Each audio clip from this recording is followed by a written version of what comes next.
नमस्कार, मैं हूं संजय दुबे। YouTube के संभव इंजीनियर्स चैनल पर आपका स्वागत है।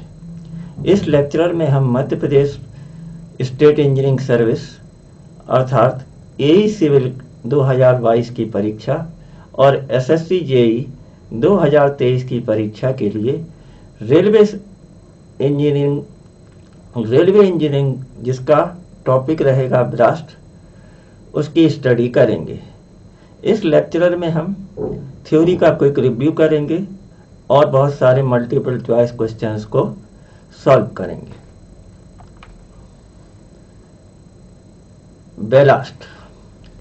बैलास्ट क्या है? यदि आप देखें तो परमानेंट वे के 5 कंपोनेंट होते हैं।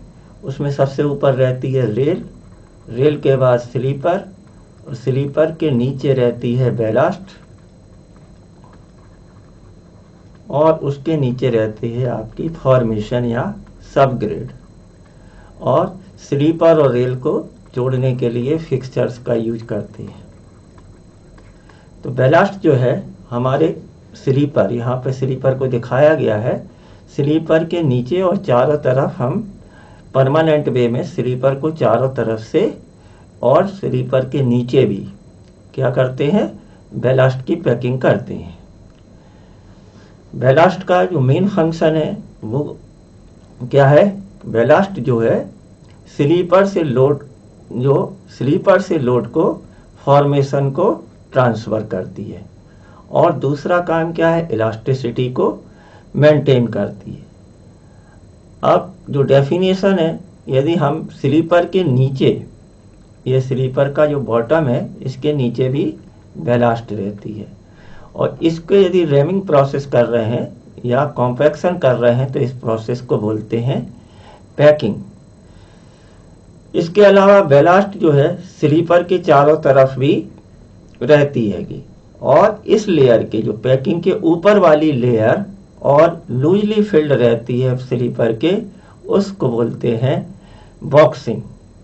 बॉक्सिंग क्या करता है कि स्लीपर को जब रेल चलती है, ट्रेन चलती है, तब इसके मूवमेंट को रोकता है। इसके अलावा 2 स्लीपर्स हैं यदि हमारे, तो 2 स्लीपर्स के बीच की जो बैलास्ट होती है उसको हम बोलते हैं क्रिब बैलास्ट।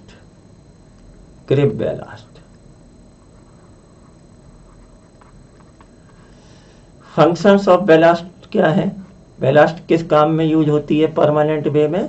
पहला इंपॉर्टेंट काम है इसका कि ये जो है स्लीपर के लोड को फॉर्मेशन के लार्जर एरिया में, जैसे जैसे ऊपर से नीचे आते हैं तो लोड डिस्ट्रीब्यूशन होता जाता है और एरिया बढ़ता जाता है, क्योंकि नीचे का मटेरियल वीकेस्ट होता है और ऊपर का मटेरियल क्या है, स्ट्रॉन्गेस्ट होता है।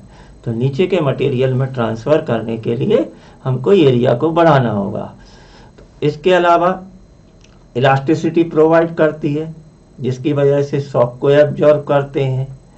तीसरा आपका ये जो अपना परमानेंट वे है या ट्रैक, उसको लॉन्गिट्यूडनल और लेटेरियल डायरेक्शन में स्टेबिलिटी प्रोवाइड करती है। एक और इम्पॉर्टेंट फंक्शन है बैलास्ट का कि बैलास्ट से जब रेनफॉल होता है या रेनिंग सीजन में ये पानी को, ट्रैक से पानी निकालने का काम करती है। नेक्स्ट है अलाइनमेंट मेंटेन करने के लिए और रेल का लेवल मेंटेन करने के लिए, इवननेस मेंटेन करने के लिए बैलास्ट के इम्पॉर्टेंट पर्पज हैं। अब अच्छी रिक्वायरमेंट ऑफ गुड बैलास्ट से मतलब है यहाँ पर कि अच्छी बैलास्ट में क्या क्या गुण होने चाहिए, क्या क्या कैरेक्टरिस्टिक होना चाहिए। जिस तरह से कंक्रीट में एग्रीगेट को यूज करते हैं, तो वहीं यहाँ जब परमानेंट वे में वो एग्रीगेट होते हैं, तो वही जिसको हिंदी में बोलते हैं गट्टी, जो गट्टी होती है उसी को हम बोलते हैं बैलास्ट। तो अच्छे बैलास्ट में क्या क्या कैरेक्टरिस्टिक होना चाहिए। जिस तरह से कंक्रीट में जो अच्छे एग्रीगेट के गुण होते हैं, वहीं पर यहाँ पर अच्छी बैलास्ट में वही गुण होते हैं। इसका मतलब क्या है कि वो जो बैलास्ट यूज कर रहे हैं वो हमारी क्या है, टफ होनी चाहिए। टफ होगी तो इम्पैक्ट लोड को ले सकेगी। इसके अलावा क्या है, हार्ड होना चाहिए। हार्ड रहेगी तब वो उसके अलावा मूविंग लोड से क्रश नहीं होगी, मतलब कंप्रेसिव स्ट्रेंथ ज़्यादा होना चाहिए। एग्रीगेट की तरह इनका भी शेप क्या होना चाहिए, क्यूबिकल होना चाहिए। क्यूबिकल शेप से क्या हो जाती है, आपकी बैलास्ट में इंटरलॉकिंग हो जाती है, क्यूबिकल या एंगुलर शेप की रहेगी। नॉन पोरस होना चाहिए और नॉन एब्जॉर्बेंट होना चाहिए। पोरस मटेरियल वाटर को एब्जॉर्ब करता है और वीक हो जाता है। एट्रीशन को रजिस्ट करना, एट्रीशन टेस्ट किससे करते हैं, लॉस एंजल टेस्ट से। तो एट्रीशन जो है आपका दो जो आपके बैलास्ट है आपस में रगड़ से जो पाउडर बन जाता है उसको बोलते हैं एट्रीशन। तो इसको हम किससे निकालते हैं, हार्डनेस टेस्ट से, लॉस एंजल्स हार्डनेस टेस्ट से। तो ये आपकी क्या है, पाउडर में कन्वर्ट नहीं होना चाहिए। इसके अलावा आपका क्या है, यहाँ पर गुड ड्रेनेज प्रोवाइड करना है। ये एक बहुत ही इम्पोर्टेंट कंडीशन है, अदरवाइज रेनी सीजन में तो पूरा ट्रैक क्या है, पानी से डूब जाएगा, सबमर्ज हो जाएगा। और अल्टीमेटली जो रहता है, कोई भी चीज़ इंजीनियरिंग में यूज करते हैं तो वह चीप या इकोनॉमिकल होना चाहिए, मतलब लोकली अवेलेबल रहेगी तो उसकी कॉस्ट क्या रहेगी, कम रहेगी। मटेरियल फॉर बैलास्ट कई तरह के मटेरियल यूज किए जाते हैं, उनमें से मोस्ट कॉमनली तो है आपका क्रस्ट स्टोन हैंगे।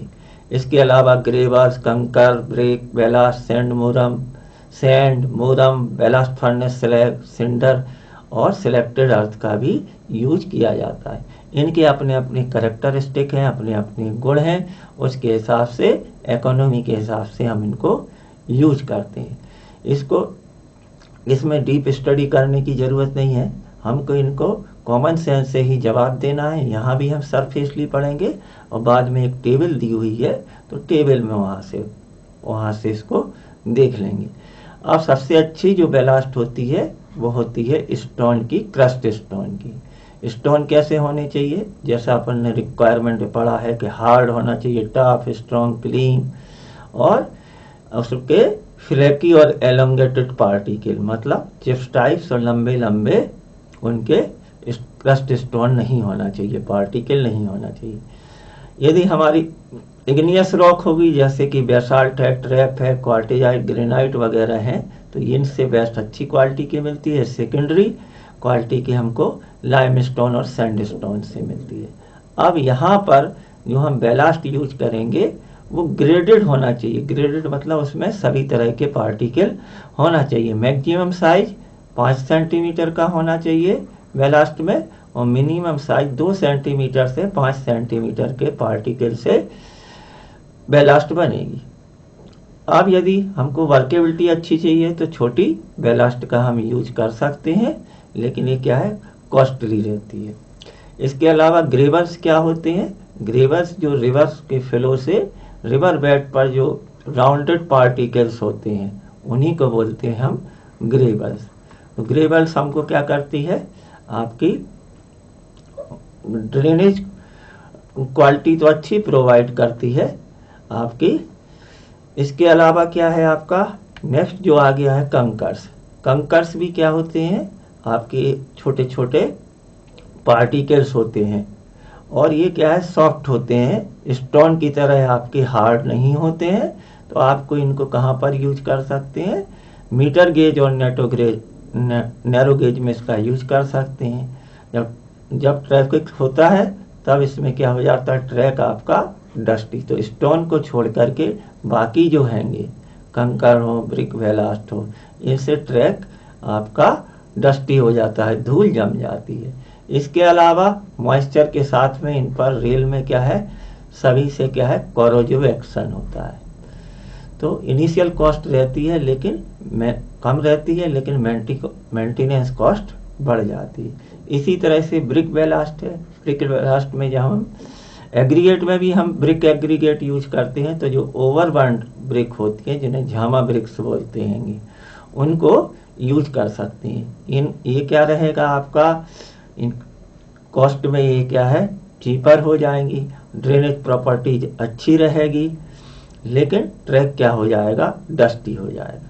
सैंड का भी यूज करते हैं, जैसे डेजर्ट एरिया है आपका, राजस्थान वगैरह, तो वहाँ पर लोकली अवेलेबल होने की वजह से हम कोर्स सैंड का यूज बेलास्ट के रूप में कर सकते हैं। इसके अंदर भी क्या है, ड्रेनेज प्रॉपर्टीज अच्छी होती है, लेकिन एक बात देखने के लिए है कि जो हमारे सीआई स्लीपर और स्टील स्लीपर होते हैं ये प्लेट से बने होते हैं, पॉट होता है इनमें।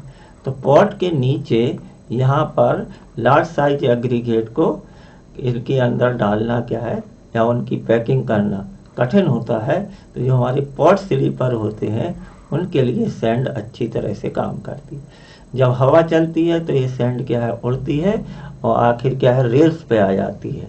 और जब ट्रेन मूव करती है तो रेल और व्हील के बीच में क्रशिंग होने से उसका एब्रेजन होता है। इस प्रकार से ये क्या करती है, नुकसान देती है। नेक्स्ट ये अपना मुरम हो गया है, ऑलरेडी डिस्कस कर लिया है। इसको कहाँ पर यूज करते हैं, न्यूली लेड ट्रैक पर। नया ट्रैक होता है तो नीचे की तरफ हम क्या करते हैं, बॉटम में मुरम का यूज करते हैं। बेलास्ट फर्नेस स्लैग ये भी क्या है, बाई प्रोडक्ट है। जो जब हम आयरन उनसे आयरन बनाते हैं तो वहाँ पर हमें ब्लास्ट फर्नेस स्लैग मिलता है। इसी तरह से सिंडर, पहले क्या होता था कि स्टीम इंजन यूज होते थे और स्टीम इंजन में कोल का यूज किया जाता था। तो स्टीम लोकोमोटिव में ये बाई प्रोडक्ट के रूप में हमको सिंडर या इसको ऐश बोल सकते हैं। उसके जो टुकड़े रहते थे अनबर्न, उनको हम क्या कर सकते हैं, बेलास्ट के रूप में यूज कर सकते हैं। तो इनका यूज सबसे ज़्यादा कहाँ पर होता था, स्टेशन यार्ड में और साइडिंग में।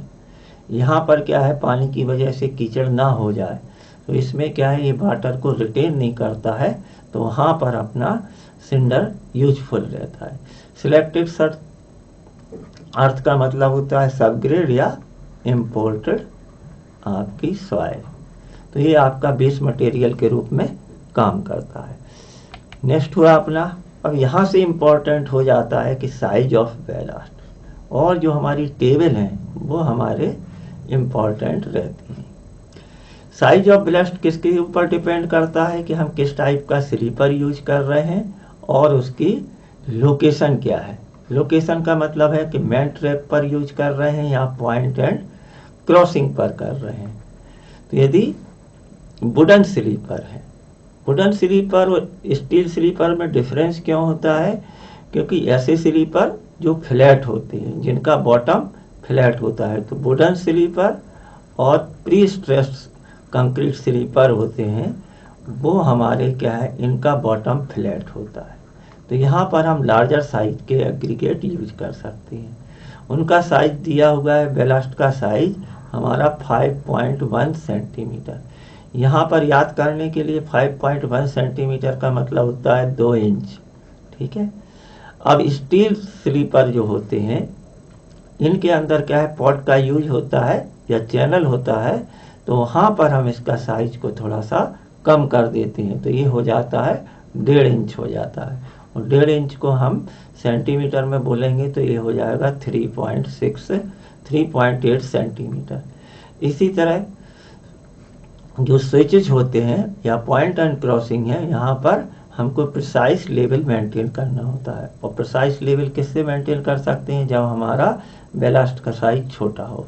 तो पॉइंट एंड क्रॉसिंग पर हम 2.4 सेंटीमीटर 1 इंच का यूज कर सकते हैं, 1 इंच के बेलास्ट का यूज करते हैं। इस तरह से हमारा क्या होगा, 1 इंच, 1.5 इंच और आपका 2 इंच। और 1 इंच किसके बराबर होता है, 2.54 सेंटीमीटर के बराबर होता है, राइट। इसके अलावा पहले क्या होता था कि 1.5 इंच स्टील स्लीपर के लिए यूज करते थे और कंक्रीट स्लीपर और वुडन स्लीपर के लिए 2 इंच की बेलास्ट के लिए। लेकिन अब क्या हो गया है कि ये यूनिफॉर्मली, अब जो नया रिकमेंडेशन है, तो ये 40 mm को हटा करके अब हम कोई भी स्लीपर हो उसमें हम 50 mm की साइज के 50 mm साइज के बेलास्ट को ही यूज करते हैं। लेकिन पॉइंट एंड स्विचेज में अभी भी छोटी बेलास्ट का यूज किया जाता है। Minimum depth of ballast, minimum depth of ballast का मतलब है कि आपको फॉर्मेशन और स्लीपर के बीच में जो कितनी बैलास्ट प्रोवाइड करनी है, उसकी डेप्थ कितनी रखना है। इसमें स्लीपर से लोड डिस्ट्रीब्यूशन माना जाता है 45 डिग्री को, प्रॉब्लम को इजी करने के लिए ये। और इसका कंसेप्ट क्या है कि ये जो डिस्ट्रीब्यूशन है, ये यहाँ से ये 45 आ रहा है, ये 45 आ रहा है, तो ये आपस में इस तरह से ओवरलैप नहीं करना चाहिए। स्पेसिंग इतनी होना चाहिए कि स्लीपर से जो बैलास्ट में लोड डिस्ट्रीब्यूशन हो रहा है वो आपस में आपका ओवरलैप नहीं होना चाहिए। इसके लिए स्लीपर स्पेसिंग, क्योंकि 45 का ये 90 बन जाएगा, तो sleeper spacing centre to centre distance होती है। तो ये किसके बराबर हो जाएगी, आधा स्लीपर ये और आधा स्लीपर ये हो गया, तो ये हो जाएगी विड्थ ऑफ स्लीपर प्लस आपका यहाँ पर ये 45 का है, तो ये डेप्थ ऑफ, ये जो डेप्थ ऑफ बैलास्ट भी इसके बराबर हो जाएगी। हॉरिजॉन्टल और परपेंडिकुलर, बेस और परपेंडिकुलर बराबर हो जाएगा, तो ये दोनों क्या है आपके किसके बराबर हो जाएंगे, 2 times of depth of ballast. इसका मतलब होगा कि sleeper spacing S is equal to W, W क्या है, width of the sleeper plus 2 times of depth of. इसको सॉल्व करेंगे तो हमारी डेप्थ ऑफ बैलास्ट आ जाएगी, minimum depth of ballast is equal to S minus W upon 2। Minimum depth of ballast is equal to sleeper spacing minus width of sleeper divided by 2। यदि हम इस पर क्या करें, 65 सेंटीमीटर की स्लीपर स्पेसिंग रखें और जो ब्रॉड गेज के लिए स्लीपर होता है वो होता है 25 सेंटीमीटर विड्थ का, और इसको डिवाइड कर दें तो ये आ जाएगा 40 divided by 2 is equal to 20 centimetre. तो मिनिमम, इस फॉर्मूले से हमारी minimum depth of ballast Indian railway पे जो आती है वो ब्रॉड गेज के लिए आती है 20 सेंटीमीटर। तो यही इंडियन रेलवे ने प्रेस्क्राइब किया है। नेक्स्ट है आपका section and quantity of ballast. जो सेक्शन है उसमें आपका ब्रॉड गेज के लिए width of ballast, width of ballast का मतलब है कि top width, right, top width. तो ये टॉप विड्थ मीटर गेज के लिए हमारी रहती है 3.35 मीटर। मीटर गेज के लिए आपकी हो जाएगी 2.25 मीटर और नैरो गेज के लिए होती है 1। मोस्टली हमको ब्रॉड गेज के डाटा याद रखना है और फिर उससे थोड़ा सा कम करके, यदि टाइम कम है तो 3.35 मीटर या 3350 mm हमारी विड्थ ऑफ बैलास्ट होती है। डेप्थ ऑफ बैलास्ट को देखेंगे तो आपकी ब्रॉड गेज के लिए मिनिमम अभी कैलकुलेट की थी तो 20 सेंटीमीटर से 25 सेंटीमीटर तक, मीटर गेज के लिए 15 से 20 सेंटीमीटर तक और नैरो गेज के लिए 15 सेंटीमीटर लेते हैं। इसी तरह से यदि हम एक मीटर लेंथ में आपका कैलकुलेट करें तो कितनी बैलास्ट आ जाएगी, तो इसकी वैल्यू आती है ब्रॉड गेज के लिए 1.036 क्यूबिक मीटर, मीटर गेज के लिए अपनी 0.61 मीटर क्यूब और ये आपका नैरो गेज के लिए पॉइंट्स। तो हमको ब्रॉड गेज के कम से कम डाटा याद करना है, विड्थ ऑफ बैलास्ट कितनी है, डेप्थ ऑफ बैलास्ट क्या है और पर मीटर लेंथ के लिए कितनी स्टोन बैलास्ट की जरूरत पड़ती है। बैलास्ट में ये स्लोप रहता है, जो बॉटम पे भी ज़्यादा रहती है तो 1 हॉरिजेंटल बाई 1 वर्टिकल का या 1.5 हॉरिजेंटल टू 1 वर्टिकल। ये आपका किसके ऊपर डिपेंड करेगा, साइड कंडीशन के ऊपर और ट्रैक के ऊपर डिपेंड करेगा। इसके अलावा यहाँ पर आपको नीचे यहाँ पर 1/40 का फॉर्मेशन में स्लोप प्रोवाइड करते हैं, जिससे ये क्या है, जैसे रोड में कैम्बर प्रोवाइड करते हैं तो यहाँ पर भी कैम्बर प्रोवाइड करते हैं 1/40 का, जिससे बैलास्ट से पानी आसानी से निकल जाए, इनसाइड की तरफ ना बहे, बाहर निकल जाए। अब यहाँ पर ही कंफ्यूजिंग आपका ऑब्जेक्टिव बन जाता है, तो हमको याद रखना है कि यदि हमारा ballast below the sleeper is called, जैसे एक आपका स्लीपर ये है रेल्स, और रेल्स के ट्रांसवर्स डायरेक्शन में होते हैं हमारे स्लीपर, तो स्लीपर के नीचे जो बैलास्ट होती है उस बैलास्ट को बोलते हैं, वो कुशन की तरह काम करती है, तो ये कहलाती है आपकी ballast cushion. Below the sleeper कहलाती है हमारी बैलास्ट कुशन। अब स्लीपर्स बाहर निकले रहते हैं ट्रैक से, तो ये जो है ये हमारी यहाँ से स्लीपर के आउटर साइड से लेकर के, और इसकी जो टॉप एज होती है वह कहलाती है हमारी शोल्डर ब्लास्ट। इसको आप परमानेंट वे में पहले भी डिस्कस कर सके। अब दोनों स्लीपर के बीच में जो ब्लास्ट होती है वह कहलाती है हमारी क्रिप ब्लास्ट। तो 3 टर्म हो गए, कुशन ब्लास्ट, शोल्डर ब्लास्ट और क्रिप ब्लास्ट। नेक्स्ट, फिजिकल प्रॉपर्टीज, इसको अभी जरूरत नहीं है, ईएस या चूंकि डाटा ओरिएंटेड बहुत ही अपने एमपीपीएससी में आते हैं, तो इसको आप क्या है तैयार कर लीजिए। इसके लिए भी जिस तरह से हाईवे मटेरियल का जो चैप्टर है और वहाँ पर हम ये इम्पैक्ट वैल्यू और हार्डनेस की, एब्रेजन वैल्यू का मतलब क्या है, हार्डनेस टेस्ट से जो आती है हमारी लॉस एंजल्स हार्डनेस टेस्ट, तो वो एब्रेजन वैल्यू कितनी लेनी है, तो उन्हीं को हम क्या है यहाँ पर अप्लाई कर सकते हैं। तो यदि हम ब्रॉड गेज की बात करें तो यहाँ पर जो एब्रेजन हार्डनेस वैल्यू होती है वो रहती है 30 से ज़्यादा नहीं होना चाहिए, मैक्सिमम रहती है, इससे कम ही होना चाहिए। इम्पैक्ट वैल्यू 20, फ्लैकीनेस 50 और वाटर एब्जॉर्प्शन क्या है 1% से ज़्यादा नहीं होना चाहिए।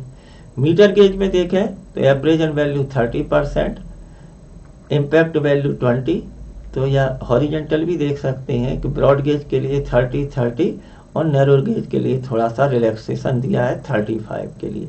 इम्पैक्ट वैल्यू को देखें तो ब्रॉड गेज और मीटर गेज में दोनों ही जगह क्या है 20 है, मतलब ब्रॉड गेज और मीटर गेज के डाटा सेम है, और थोड़ा सा बढ़ा के आपका नैरो गेज में 30 हो गया। इसी तरह से फ्लैटकीनेस इंडेक्स 50 से ज़्यादा नहीं होना चाहिए, और ब्रॉड गेज और मीटर गेज में वाटर एब्जॉर्प्शन रेशियो भी 1 से ज़्यादा नहीं होना चाहिए। अब जो बैलास्ट स्टैक है, जब कॉन्ट्रैक्टर या रेलवे सप्लाई करती है तो बैलास्ट के स्टैक लगा दिए जाते हैं इस तरह से, राइट। तो ये इसका क्रॉस सेक्शन दिख रहा है, मतलब क्रॉस सेक्शन कैसा रहता है ट्रेपेजोइडल, और फिर वो लेंथ वाइज रहता है ऐसा, ठीक है। तो ये बन गया अपना। तो ये जब हम इसके क्या है टेस्ट करना है कि कॉन्ट्रैक्टर ने हमारी बैलास्ट को सही सप्लाई किया है नहीं, तो इसके लिए हम क्या करेंगे, उसको सीप का यूज करते हैं। कौन कौन सी सीप का यूज करते हैं, 65 mm की सीप का यूज करते हैं, मतलब छन्नी, और उससे छान के देखते हैं, टेस्ट करवाते हैं। दूसरा रहता है आपकी 40 mm की सीप रहती है, और तीसरी रहती है आपकी 20 mm की सीप। तो जो हमारी है बैलास्ट जो रहेगी उसको हमको रिजेक्ट या पास करना है, तो वो रहेगी आपकी कि 65 mm की जो सीप रहेगी उस पर 5% से ज़्यादा बैलास्ट को रिटेन नहीं करना चाहिए। यदि 40 mm की सीप पर है तो ये रिटेंशन बढ़ जाएगा, साइज छोटा हो गया है, तो ये आपकी इससे 40 से 60% से ज़्यादा नहीं रुकना चाहिए। 20 mm सीप और छोटी हो गई है, तो आपका 20 mm की सीप पर ये आपका 98, यदि मशीन क्रस्ट है, क्रशर वाली है, मशीन क्रस्ट से है, तब हमारी ये 90% से कम रिटेन नहीं होना चाहिए। इसी तरह से यदि हैंड ब्रोकन बैलास्ट का यूज है तो इसमें रिलैक्सेशन है, 95% से कम रिटेंशन नहीं होना चाहिए। ओवरसाइज ब्लास्ट कब बोलेंगे, यदि कोई बैलास्ट है और 65 mm की सीप पर यदि 5% से ज़्यादा रुक गई, तब वो कहलाएगी ओवरसाइज्ड बैलास्ट। अंडरसाइज बैलास्ट को हम कब बोलेंगे, यदि आपका 40 mm की सीप पर जो रिटेंशन है वो 40% से कम हो गया। रेंज कितनी है, रिटेंशन 40 से 60 हो जाएगा, तो अंडरसाइज कब बनेगी, जब ये रिटेंशन 40% से कम हो जाएगा। या आपका 20 mm की सीप है और उसमें मशीन क्रस्ट है, तो ये रिटेंशन 98% से कम हो जाए, और हैंड ब्रोकिंग के लिए 95% से कम हो जाए, तब ये कहलाएगी हमारी अंडरसाइज बैलास्ट। अब हम सैंपल क्या लेते हैं, सैंपल इस टेस्ट में ये स्टेप बहुत बड़े बड़े होते हैं, तो पूरी बेलास्ट का तो हम क्या टेस्ट नहीं कर सकते हैं। इसलिए आपको क्या करना है कि 50 क्यूबिक मीटर बेलास्ट में से हमारा जो सैंपल का साइज रहेगा वो 0.03 क्यूबिक मीटर का रहेगा पर 50 क्यूबिक मीटर। अब जो हम डिफरेंट टाइप ऑफ बेलास्ट दिए थे तो उन पे जो क्वेश्चन बनते हैं वो हमारे इस टेबल से आ जाते हैं। तो ये उसकी समरी हो गई है कि सैंड बेलास्ट जो है वो हमको क्या क्या एडवांटेज है उसके। तो गुड ड्रेनेज प्रोवाइड करती है, चीपली अवेलेबल है, इसमें नॉइसलेस ट्रैक मिलता है हमको, और हमारा यदि पॉट स्लीपर है, सीआई में पॉट होते हैं तो इनके अंदर साइज छोटे होने की वजह से इनकी पैकिंग कर सकते हैं। डिसएडवांटेज क्या है कि जब हवा की वजह से सैंड उड़ के ट्रैक पे आ जाती है तो एक्सेसिव वियर होता है। इसके अलावा आपकी मेंटेनेंस आपका हाई स्टैंडर्ड का मेंटेनेंस नहीं हो पाता है। आपका सूटेबिलिटी भी क्या हो जाएगी, जो इसके एडवांटेज है। तो पॉट स्लीपर के लिए यदि क्वेश्चन आता है तो हम सैंड ब्लास्ट का यूज कर सकते हैं। हाई स्पीड ट्रैक के लिए इसका यूज नहीं कर सकते। मुरम ब्लास्ट तो क्या है, बहुत ही वीक होती है, तो चीप होती है, लोकली अवेलेबल होती है आपकी है। ये जो रहेगी आपको नीचे पानी को परकोलेट होने, तो इसलिए आप सब ब्लास्ट के रूप में इसको यूज कर सकते हैं। देखने में आपको अच्छी लगेगी। सॉफ्ट है तो डस्ट में कन्वर्ट हो जाएगी, जब डस्ट बनेगी जल्दी ब्लास्ट खराब होगी तो ये आपका मेंटेनेंस भी कठिन हो जाएगा। इसलिए हम इसको कहाँ पर यूज करते हैं, सिर्फ आपने को यूज याद रखना है कि आपका न्यूली कंस्ट्रक्शन होता है तो पहले हम क्या करते हैं, आपका मोरम का यूज कर सकते हैं। तीसरा, ये आपका पुराने ज़माने की बात है कि स्टीम लोकोमोटिव के समय, इसको ऑलरेडी डिस्कस कर लिया है कि वेरी बेस्ट मटेरियल है, वेरी चीप है और गुड ड्रेनेज प्रोवाइड करते हैं। और गुड ड्रेनेज की वजह से हम इसको कहाँ पर यूज कर सकते हैं, जहाँ पर फॉर्मेशन क्या है, रेनफॉल की वजह से पानी में सबमर्ज हो जाता है, तो इसको हम यार्ड एंड साइडिंग में यूज करते हैं। ब्रोकन स्टोन, ये तो बेस्ट क्वालिटी है, और बेस्ट क्वालिटी के क्या डिसएडवांटेज हो जाएंगी कि कॉस्ट महंगी हो जाएगी। तो हार्ड है, हार्ड एंड ड्यूरेबल है, गुड ड्रेनेज प्रॉपर्टी रहेगी। इसके अलावा क्या रहेगी, आपकी पैकिंग एक बार कर दी तो बहुत समय तक चलती रहेगी। इनिशियल कॉस्ट ज़्यादा है लेकिन लॉन्ग ड्यूरेशन के हिसाब से आपकी इकोनॉमिकल पड़ती है। यही इसके डिसएडवांटेज हो जाएंगे कि इनिशियल कॉस्ट क्या हो गई, इसकी हमारी ज़्यादा हो जाती है, इसलिए प्रोक्योरमेंट या इसको परचेज करना, अवेलेबिलिटी भी कठिन हो जाती है। एंगुलर शेप की वजह से, जो पेबल्स होते हैं वो राउंडेड होते हैं, एंगुलर शेप की वजह से ये जो यदि वुडन स्लीपर है तो उनको डैमेज कर सकते हैं।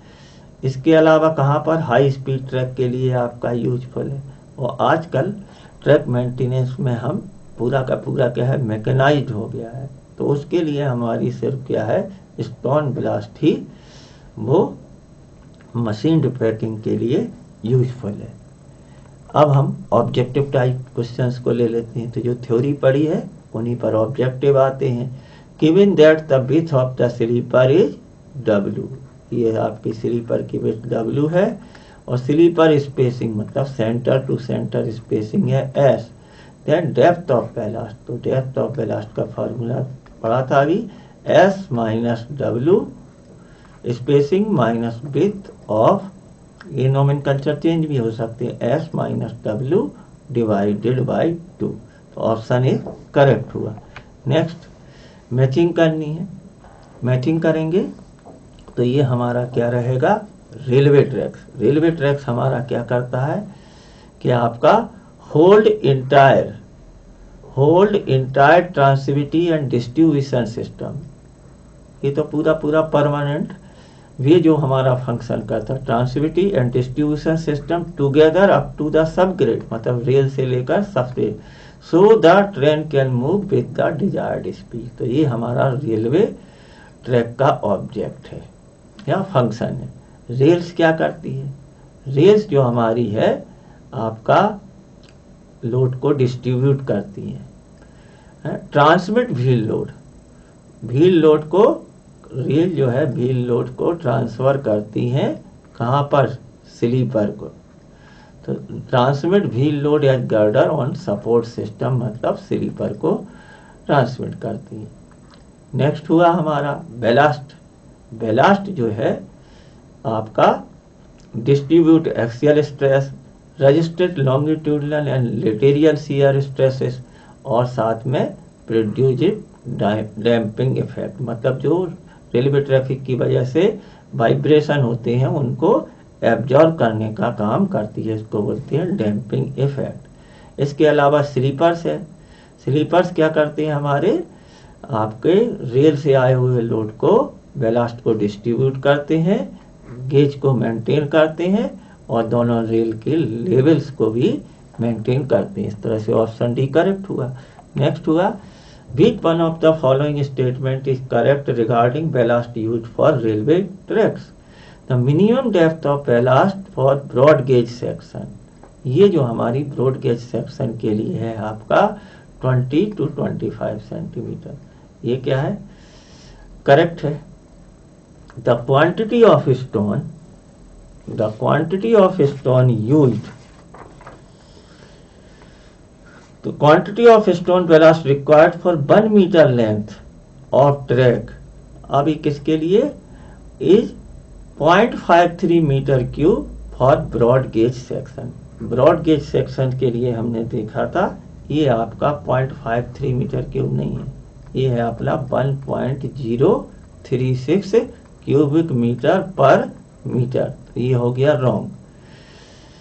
For metre gauge section the width of the ballast is 1.83, तो ये 1.83 जो है वो नैरो गेज के लिए है, और मीटर गेज के लिए जो हमारा रहता है वो रहता है 2.25 metre. The minimum depth of ballast for narrow gauge section is 10 centimetre, तो ये है 15, मतलब वो टेबल बेलास्ट के क्रॉस सेक्शन की कितनी इम्पोर्टेंट है, उसी से उन्होंने यस 2020 में क्वेश्चन बना दिया है, तो ऑप्शन ही करेक्ट हुआ। Next, which of the following statement regarding ballast material are correct, ये सिविल सर्विस में और इंजीनियरिंग सर्विस में आया हुआ क्वेश्चन है। ब्रिक बेलास्ट हैज पुअर, पता क्या करना है, करेक्ट, तो brick ballast has poor drainage correct, no, ये तो हमारा क्या है, इनकरेक्ट हो गया।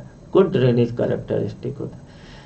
कोल ash is not used as ballast with steel और cast iron sleeper, yes, coal ash जो है उसमें क्या रहेगा, स्टील स्लीपर में कोरोजन बहुत जल्दी होता है, तो कोल एश में क्या है, बेस मटेरियल होने की वजह से और मॉइस्चर से ये क्या हो जाएगा, कोरोजन हो जाएगा, तो ये आपका करेक्ट हो गया।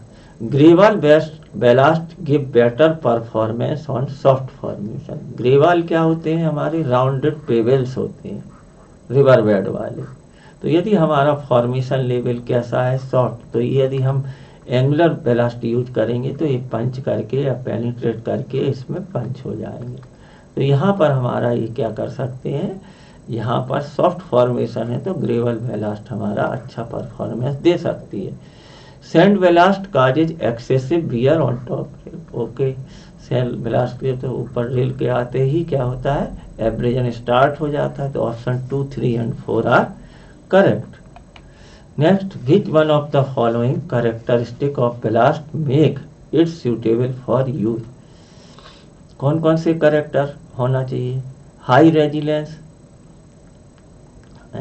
विच one of the following unsuitable पता करना है, मतलब इसको अनुपयोगी बनाएगी, क्वेश्चन ढंग से पढ़ना है, मैं सूटेबल देख रहा था, अनसूटेबल, हाई रेजिलेंस होना चाहिए, बिल्कुल होना चाहिए, इस हाईली स्टेबल होना चाहिए, बेलास्ट को होना चाहिए, हाई वाटर एब्जॉर्प्शन से तो क्या हो जाएगी, पोरस हो जाएगी, और पोरस तो क्या हो जाएगा, वीक बेलास्ट हो जाएगी, तो ये हमारा ऑप्शन क्या है, रॉन्ग हो गया है, मतलब इसी को करेक्ट मार्क करना है। हाई मॉडुलस भी होना चाहिए इलास्टिसिटी का। नेक्स्ट आपका, the nominal size of ballast use for point and crossing, point and crossing के लिए हम मान सकते हैं 25 mm हो गया, आपके मेटल स्लीपर के लिए 40 mm बोल सकते हैं, और वुडन या टिम्बर स्लीपर के लिए 50 mm होता है। नेक्स्ट हुआ हमारा, What will be the optimum depth of ballast cushion required for a broad gauge track? Depth, minimum depth या ऑप्टिमम डेप्थ निकालना है तो dB इज इक्वल टू होता है S minus W divided by 2। Sleeper spacing पता होना चाहिए और विड्थ, जबकि स्लीपर डेंसिटी दी हुई है m+5 और बॉटम पिच 22.22, मतलब W तो दिया हुआ है, W is equal to 22.22 centimetre. अब स्लीपर स्पेसिंग किसके ऊपर डिपेंड करती है? स्लीपर डेंसिटी पर। स्लीपर डेंसिटी क्या हो जाएगी? m+5 इक्वल टू 13 मीटर की हमारी रेल होती है और 5 क्या है हमारा और जोड़ दिया तो ये हो गई 18। अब 18 स्लीपर प्रोवाइड किए हैं हमने कितने पर? 13 मीटर की लेंथ में। तब ये स्पेसिंग कितनी आ जाएगी? हमारी स्पेसिंग आ जाएगी 12.8 या 13 डिवाइडेड बाई 18, ये आएगी हमारी मीटर में। इस प्रकार से वैल्यू आ जाती है हमारी 0.72 के करीब, 0.72 मीटर या 72 सेंटीमीटर की स्पेसिंग पर हम स्लीपर प्रोवाइड करने। इसी वैल्यू को रख देंगे हम, इस वैल्यू को रखेंगे तो ये आ गया 72 माइनस 22.22 लगभग डिवाइडेड बाई 2, तो ये आंसर आता है आपका 24.5 सेंटीमीटर, मतलब 25 सेंटीमीटर की ऑप्टिमम डेप्थ प्रोवाइड। तो इसमें इन्होंने एडिशन एक और कर दिया कि आपको स्लीपर की डेंसिटी का मतलब भी मालूम होना चाहिए और ये वाला फार्मूला भी पता होना चाहिए। तो दो क्वेश्चन को कंबाइन करके बना दिया है। Next question, width of the ballast section at bottom of track for broad gauge is. अब बॉटम ऑफ ट्रैक दोनों तरह के स्लोप प्रोवाइड करते हैं, 1:1 का भी प्रोवाइड करते हैं, 1:1.5 का जो स्लोप प्रोवाइड करते हैं बैलास्ट। लेकिन जो टेक्स्ट बुक में दिया हुआ है, ये MPPSC में अल्टीमेटली क्वेश्चन क्या है, रिजेक्ट हो गया है। वजह क्या है? वजह तो बताते नहीं है, तो हम इसको नोट कर लें आगे के लिए कि यदि ये ब्रॉड गेज रहता है तो ब्रॉड गेज के लिए ये होती है 4570 mm, 4570 mm। इसके नियर अबाउट क्या हो गई हमारी 4600 mm। यदि हम यही बॉटम विड्थ आपकी 4570 लगभग 4600 mm, और यदि मीटर गेज की बात करें तो ये हमारी मीटर गेज के लिए होती है 3560 mm। और नैरो गेज, मीटर गेज और नैरो गेज के डाटा बहुत इसेंशियल नहीं है कि तैयार करें 2540 mm, लेकिन ब्रॉड गेज के हमेशा याद रखें। Next, width of the ballast section for broad gauge is. Table बहुत ही यूजफुल है, तो आपका 3.35 मीटर हो गया ब्रॉड गेज के लिए, 2.25 शायद है मीटर गेज के लिए, 1.83 मीटर है हमारा आपका इसके लिए नैरो गेज के लिए। Minimum depth of ballast for a broad gauge wooden sleeper of size. Wooden sleeper की बात करते हैं 275 सेंटीमीटर इसकी लेंथ होती है, 25 सेंटीमीटर विड्थ होती है और 13 सेंटीमीटर डेप्थ होती है विथ 75 सेंटीमीटर स्लीपर स्पेसिंग। तब हमारी मिनिमम डेप्थ dB क्या हो जाएगी? S minus W divided by 2, तो 75 माइनस 25 डिवाइडेड बाई 2 बराबर 25 सेंटीमीटर की डेप्थ हो गई, 20-25 सेंटीमीटर आती है। Next, now the size of the ballast. Now का मतलब आप क्या करते हैं? पहले जो है, पहले रहता था 1 इंच पॉइंट एंड क्रॉसिंग पर 2.5 सेंटीमीटर और 3.8 सेंटीमीटर जो रहती थी आपकी कहाँ पर? स्टील स्लीपर के लिए, और 5 सेंटीमीटर बुडल और PRC के लिए। लेकिन नाव का मतलब यहाँ पर है कि अब यूनिफॉर्मली लेते हैं तो वो क्या आंसर दे सकते हैं कि 5 सेंटीमीटर रहती। Now important, the standard depth of ballast for broad gauge track on Indian railway, तो वो कितनी है? 20 से मिनिमम और 25, तो स्टैंडर्ड डेप्थ को 250 mm या 25 सेंटीमीटर रखा गया है। वैसे भी ब्रॉड गेज भी क्या है, 5 तरह के रूट होते हैं तो उनमें अलग अलग डेप्थ रखते हैं। अपने को क्या आंसर देना है? 25 centimetre. The ballast below the sleeper is called. अब ये कंफ्यूजिंग क्वेश्चन आ गया कि स्लीपर के नीचे वाली क्या कहलाती है, बेलास्ट कुशन। दो स्लीपर के बीच वाली कहलाती है क्रिब बेलास्ट। और स्लीपर से लेकर के आपका जो स्लीपर होता है उससे टॉप एज तक की कहलाती है हमारी shoulder ballast. To keep the railway yard dry, क्योंकि ये बेलास्ट यूज, तो इसकी क्या है, ये वाटर को रिटेन नहीं करती है। कौन रिटेन नहीं करती है, हमारी सिंडर और कोल एश। कोल एश का यूज हम यार्ड में करते हैं जिससे वहाँ पर कीचड़ पैदा ना हो। नेक्स्ट है, for ballast supply on broad gauge the maximum permitted aggregate abrasion value. यहाँ गेज भी देखना है, गेज के हिसाब से ही आंसर देना है। ब्रॉड गेज है और क्या पूछा गया है, एवरेजन वैल्यू। एवरेजन वैल्यू कितनी है ब्रॉड गेज और मीटर गेज में, वो है शायद 30%। तो ये आपकी 30% है एवरेजन वैल्यू। और यहाँ पर जो है आपकी नैरो गेज के लिए है आपकी 35% और बीजीएमजी के लिए 30%। नेक्स्ट है आपका, for ballast supply on broad gauge the maximum permitted aggregate impact value. BG के लिए इम्पैक्ट वैल्यू, तो बीजी और एमजी के लिए इम्पैक्ट वैल्यू है 20% और बीजीएमजी के लिए, और नैरो गेज के लिए यही वैल्यू है 30%, थोड़ा सा बढ़ा देना।